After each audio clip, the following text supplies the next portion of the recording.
Hello friend, welcome back to my channel দুজা home কিচেনে সবাইকে ওয়েলকাম। তো চলে এসেছি নতুন একটা ভিডিও নিয়ে।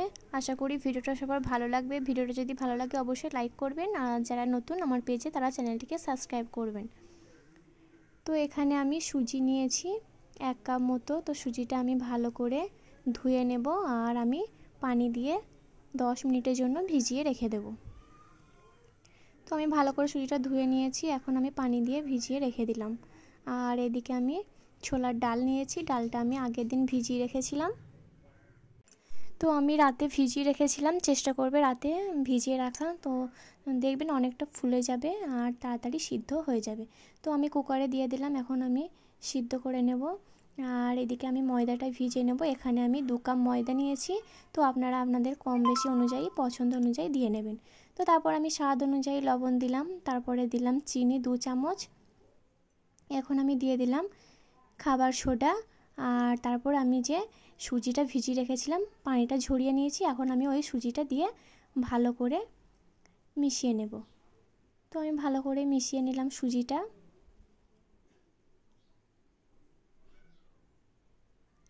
তো তারপর আমি টক দই ফাটিয়ে রেখেছিলাম, তো ওই টক দইটা আমি দিয়ে দিলাম। আর আমি এখানে কোনো এক্সট্রা পানি ব্যবহার করব না, ওই টক দই আর সুজিটা যেটা ছিল ওটা দিয়েই আমি ময়দাটা মেখে নেব। তো আমার ময়দাটা মাখা কমপ্লিট হয়ে গেছে, এখন আমি রেস্টে রেখে দেব আধ ঘন্টার জন্য। তো চেষ্টা করবেন রেস্টে রেখে দেওয়ার জন্য, হাতে সময় না থাকলেও 10 মিনিটের জন্য হলেও রেস্টে রেখে দেবেন।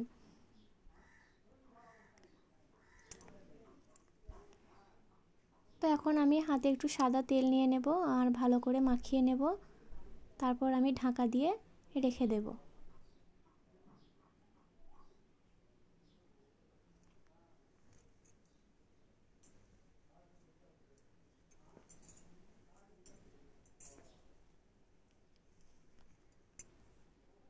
আর এদিকে আমি ছোলার তরকারিটা করে নেব, তার জন্য আমি 2টো আলু নিয়েছি মিডিয়াম সাইজের। তো আলুটা আমি নুন হলুদ দিয়ে ভালো করে ভেজে নেব। তো আমি লবণ আর হলুদ দিয়ে দিয়েছি, এখন আমি ভেজে নেব। তো আমার ভাজা হয়ে গেছে, আমি তুলে নিয়েছি। আর ওই কড়াইয়ে আমি আর একটু তেল দিয়ে দিলাম। এখন আমি ফোড়নের জন্য দিয়ে দিলাম গোটা জিরে, তেজপাতা আর 2টো শুকনো লঙ্কা। তো আমি 1 মিনিটের মতো ভেজে নিলাম যাতে একটা সুন্দর স্মেল বেরোয়। তো তারপর আমি দিয়ে দিলাম পেঁয়াজ কুচি। তো পেঁয়াজ কুচিটা দিয়ে আমি একটু ভেজে নেওয়ার পর দিয়ে দিলাম একটা বড় সাইজের টমেটো কুচি। টমেটো কুচিটা দিয়ে দেওয়ার পর আমি আর একটু ভালো করে ভেজে নিলাম। তো এ পর্যায়ে আমি দিয়ে দেবো গুঁড়ো মশলা। তো আমি এখানে লঙ্কা গুঁড়ো, হলুদ গুঁড়ো আর লবণ দিয়ে দিয়েছি। তো আমি মশলাটা ভালো করে কষিয়ে নেব, আর আমি দিলাম জিরে গুঁড়ো। তো মশলাটা আমি ভালো করে কষিয়ে নেব। তো আমি 5 মিনিটের মতো মশলাটা ভালো করে কষিয়ে নিয়েছি। আমি একটু পানি দিয়েছিলাম, পানিটা দিয়ে আরেকবার ভালো করে কষিয়ে নিয়েছি। তো এখন আমি দিয়ে দিলাম ভেজে রাখা আলু। তো আলুটা দেওয়ার পর আমি আবারও একটু ভালো করে কষিয়ে নেব। তো আমার কষানো হয়ে গেছে, আর এদিকে আমার ছোলার ডালটা সিদ্ধও হয়ে গেছে। এখন আমি ছোলার ডালটা দিয়ে দিলাম।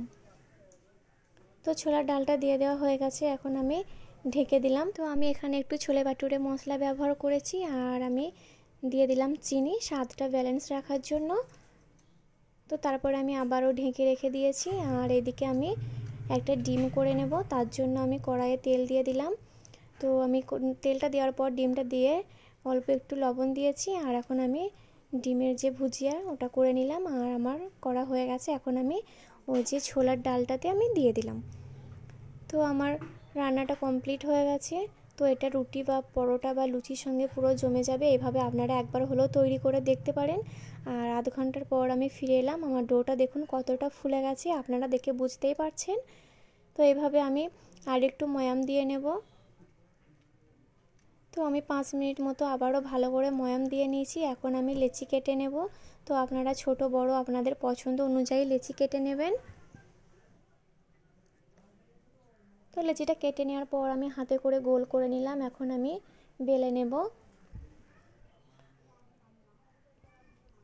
তো এই যে আমার একটা বেলা হয়ে গেছে, এইভাবে আমি সবগুলো বেলে নেব। তো আমার সবগুলো বেলা কমপ্লিট হয়ে গেছে, এখন আমি ভেজে নেব। তার জন্য কড়াই তেল বসিয়ে দিয়েছি, আর তেল গরম হয়ে গেছে, এখন আমি একটা দিয়ে দিলাম। আর এইভাবে আপনারা তৈরি করে দেখবেন সবগুলোই ফুলবে। তো সবগুলোই ফুলেছিল আর খেতে দারুণ টেস্টি হয়েছিল। তো এইভাবে আমি সবগুলো ভেজে নেব। আর এই যে আমার ভাজা ডান, আমার ভাজা কমপ্লিট হয়ে গেছে। ভিডিওটা ভালো লাগলে অবশ্যই লাইক করবেন, আমার চ্যানেলটিকে সাবস্ক্রাইব করবেন। আর নেক্সট ভিডিও কি দেখতে চান অবশ্যই কমেন্টে জানাবেন। ভালো থাকবেন সবাই, আল্লাহ হাফিজ, আসসালামু আলাইকুম।